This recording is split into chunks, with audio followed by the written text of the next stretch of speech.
একসময় লাল দুর্গ হিসেবে পরিচিত ছিল বাঁকুড়া লোকসভা। দীর্ঘদিন ধরে প্রায় 3 দশকেরও বেশি সময় ধরে এই লোকসভা কেন্দ্রের সাংসদ ছিলেন প্রয়াত সিপিআইএম নেতা বাসুদেব আচারিয়া।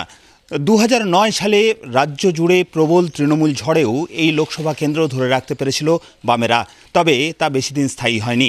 2014 সালে মুনমুন সেনের কাছে পরাজিত হতে হয় প্রয়াত সিপিআইএম সাংসদ বাসুদেব আচারিয়াকে। তবে তৃণমূলও এই লোকসভা কেন্দ্র 5 বছরের বেশি সময় ধরে রাখতে পারেনি। 2019 সালে ফের পালাবদল ঘটে এই লোকসভা কেন্দ্রে।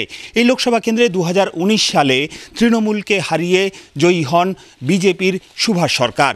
তারপর 5 বছর কেটে গেছে। গত 5 বছরে বাঁকুড়ার পাশ দিয়ে বয়ে চলা দ্বারকেশ্বর এবং গন্ধেশ্বরী নদী দিয়ে বয়ে গেছে বহু জল। ফের একটা লোকসভা নির্বাচনের মুখে দাঁড়িয়ে বাঁকুড়া লোকসভা, বামেরা কি পারবে এই লোকসভা কেন্দ্রে তাদের পুরনো জমি ফিরে পেতে?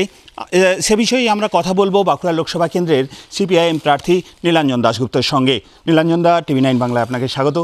প্রথমেই জানতে চাইব যে এই দীর্ঘ সময় 10 বছর ধরে আপনারা এই লোকসভা কেন্দ্রে ক্ষমতায় নেই, আপনাদের সাংসদ নেই, আপনাদের বিধায়ক সংখ্যাও শূন্য। পারবেন এবারের লড়াইয়ে শূন্য থেকে যেটা শুরু হচ্ছে সেটা কোথাও 1 হওয়া বা 2 হওয়া পারবেন? বাঁকুড়া লোকসভা ক্ষেত্রে কি হবে? দেখুন, আমরা সংখ্যার বিচারে আমরা শূন্য ছিলাম, কিন্তু রাস্তাঘাটে আমরা ছিলাম, পথে ছিলাম। মানুষ এবারে বুঝছেন, তারা অভিজ্ঞতা থেকে শিক্ষা নিয়েছেন কিছুটা বলতে পারি, যে তারা দেখেছেন যে মুনমুন সেন বা তারপরে ডাক্তারবাবু দুজনেই পরপর দাঁড়িয়েছেন, বাঁকুড়ার জন্য কিছু করেননি। যা সব কিছু কাজ হয়েছে বাসুবাবুর আমলে, এটা মানুষ বুঝতে পারছেন। যখনই এই কম্প্যারিজনটা আসছে তখনই মানুষ বুঝতে পারছেন, এবং আমরা দৃঢ় বিশ্বাস আমার যে এবারে মানুষ লাল প্রার্থীকেই জয়যুক্ত করবেন। হারানোর জমি তাহলে ফিরে পাবেন? একদম একদম পাবই। একটা সময় ছিল যেটা বলা হতো যে বামের ভোট রামে চলে গেছে, তাই 2019 সালে এই লোকসভা কেন্দ্রে বিজেপি জয়ী হয়েছে।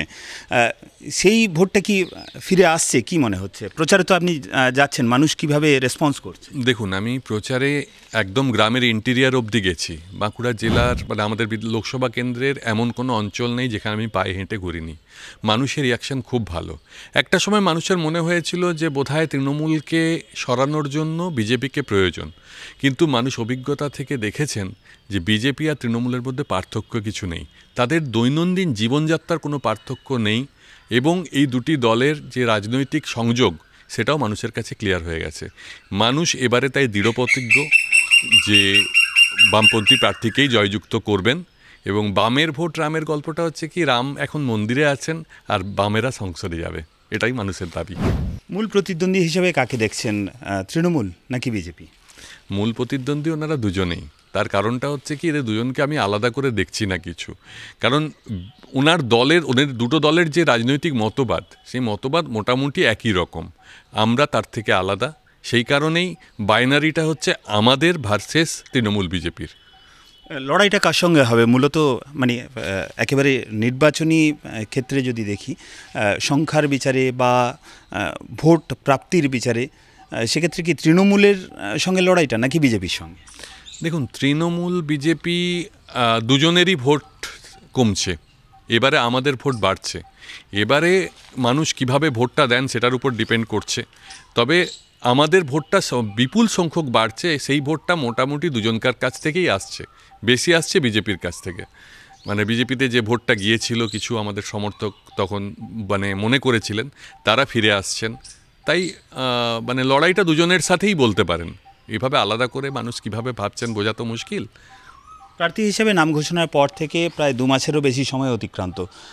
মূলত প্রচারটা কি আঙ্গিকে করেছেন, মানুষকে কি বলেছেন, কি প্রতিশ্রুতি দিলেন? দেখুন, প্রায় 2 মাস অতিক্রান্ত। আমি ঘুরেছি সমস্ত জায়গায়, পায়ে হেঁটেই অধিকাংশ জায়গায় ঘুরেছি, মানুষের কাছে পৌঁছেছি। বেসিক যে জায়গাগুলো মানুষের ভীষণ এখনও অভাব আছে, জলের অভাব সারা লোকসভা ক্ষেত্র জুড়ে।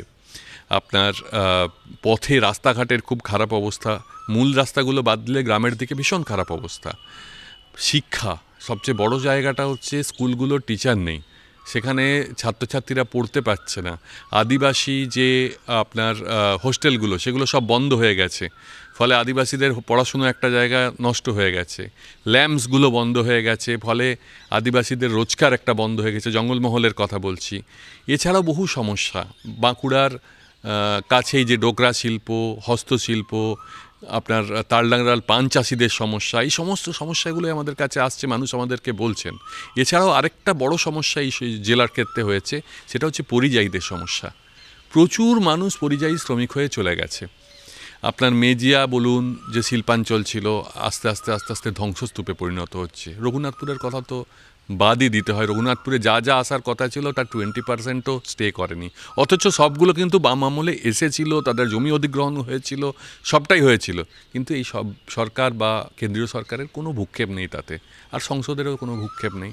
ফলত মানুষ বলছেন যে আপনাদের ফিরে আসার প্রয়োজন আছে, অন্তত আমাদের নিজেদের স্বার্থে, আমাদের নিজেদের রুজি রোজগার, মানে আপনার কর্মসংস্থান, এই প্রশ্নে বামেদের ফিরে আসার প্রয়োজন আছে। সারা রাজ্যে দুর্নীতি একটা বড় ইস্যু।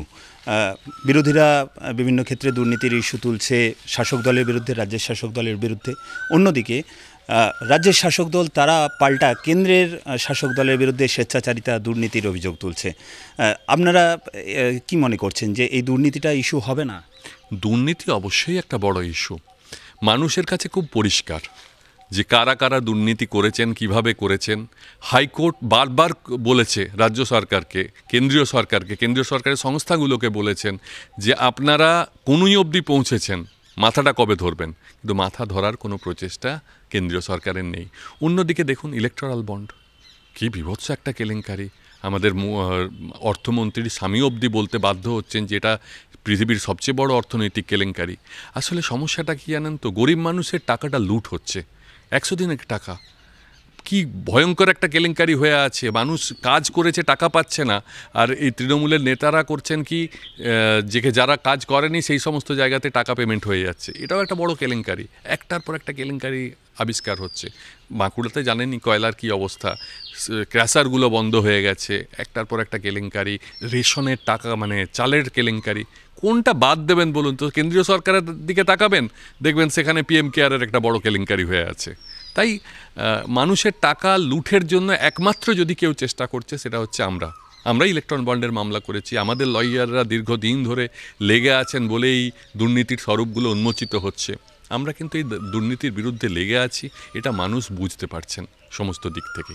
আপনি কিছুক্ষণ আগে বলছিলেন যে গত 10 বছর ধরে বাঁকুড়ার বিভিন্ন জায়গা বঞ্চনার শিকার হয়েছে, কাজ হয়নি। আপনারাও তো 3 দশকেরও বেশি সময় ধরে এখানের লোকসভার সাংসদ ছিলেন, বাসুদেব আচারিয়া, তিনি আপনাদেরই লোক। তো সেই সময়ে উন্নয়নের কাজটা কেন মানে একেবারে উন্নত বাঁকুড়া কেন দেখতে পেল না বাঁকুড়ার মানুষ?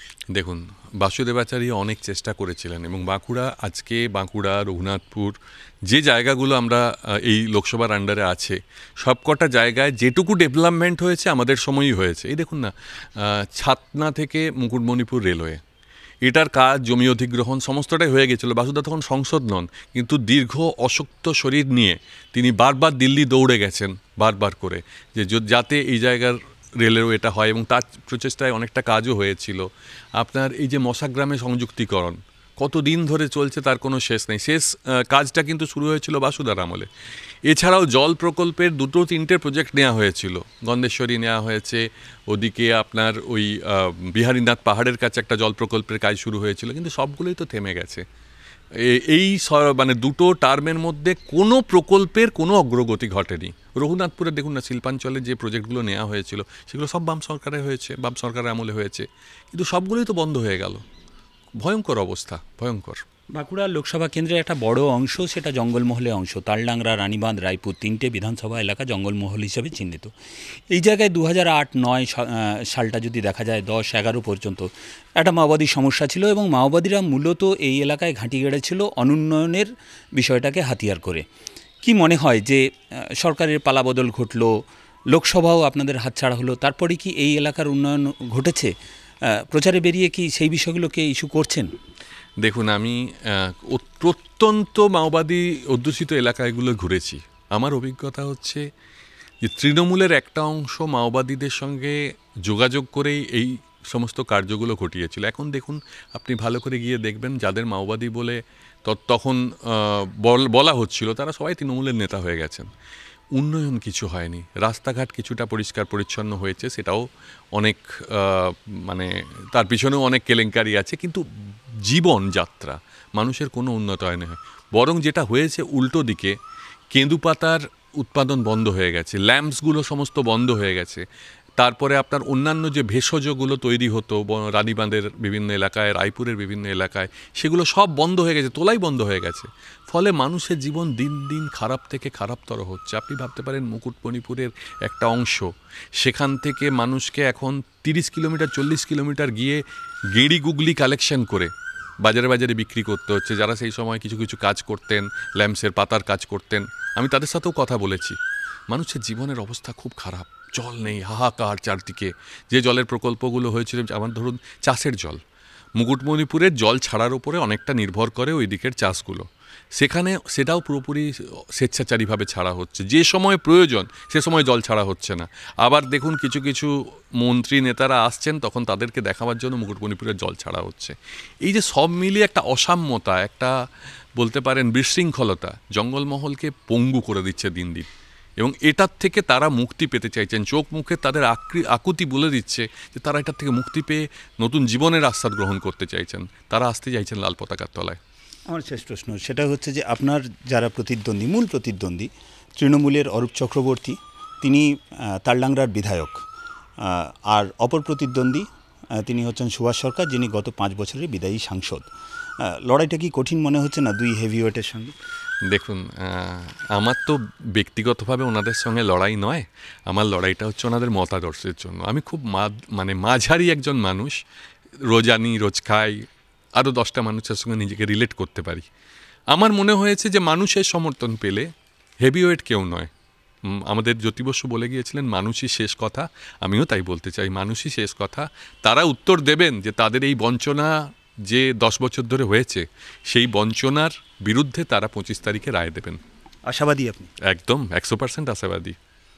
অর্থাৎ বোঝাই যাচ্ছে বাঁকুড়া লোকসভা কেন্দ্রের সিপিআইএম প্রার্থী নীলাঞ্জন দাশগুপ্ত, তিনি যথেষ্ট আশাবাদী নিজের জয়ের ব্যাপারে, এবং তার যেটা আশা, তিনি প্রচারে বেরিয়ে গত 2 মাসেরও বেশি সময় ধরে গ্রামগঞ্জ, প্রান্তর, বিভিন্ন শহরের গলি পথ ঘুরে তার যেটা আশা যে গত লোকসভা নির্বাচন বা তার আগের লোকসভা নির্বাচনে যেভাবে একের পর এক বাম ভোট তাদের কাছ থেকে সরে গিয়েছিল, সেই বাম ভোট এবারের ভোটে আবার ফিরে আসবে। শেষ পর্যন্ত নীলাঞ্জন দাশগুপ্ত জয়ের হাসি হাসতে পারবেন কি, বলবে সময়ই। বাঁকুড়া থেকে ক্যামেরায় বোধন কর্মকারের সঙ্গে হীরক মুখার্জি, TV9 বাংলা।